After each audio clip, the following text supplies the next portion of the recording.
بڑی عید بالکل قریب ہے۔ اللہ کی راہ میں قربانی کی تیاریاں عروج پر ہیں اور ہر کوئی ثواب کمانے کی فکر میں ہے۔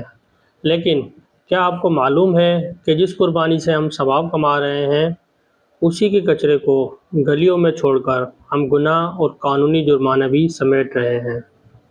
آج ہم بات کریں گے کہ ہماری اس لاپرواہی پر شریعت کیا کہتی ہے اور پاکستان کا قانون کیا کہتا ہے۔ شرعی نقطہ نظر: صفائی نصف ایمان ہے۔ ہم بچپن سے پڑھتے آ رہے ہیں کہ صفائی نصف ایمان ہے۔ اگر قربانی کے بعد کچرا گلی میں پھینک کر ہم نے ایمان ہی آدھا کر دیا تو قربانی کی روح کہاں گئی؟ دوسروں کو تکلیف دینا گناہ ہے۔ اسلام میں راستے سے تکلیف دہ چیز ہٹانے کو صدقہ کہا گیا ہے۔ اس کے برعکس راستے میں اوجڑی، خون اور گندگی پھینک کر دوسروں کو تنگی اور بیماری کی تکلیف دینا حقوق العباد کی صریح خلاف ورزی ہے۔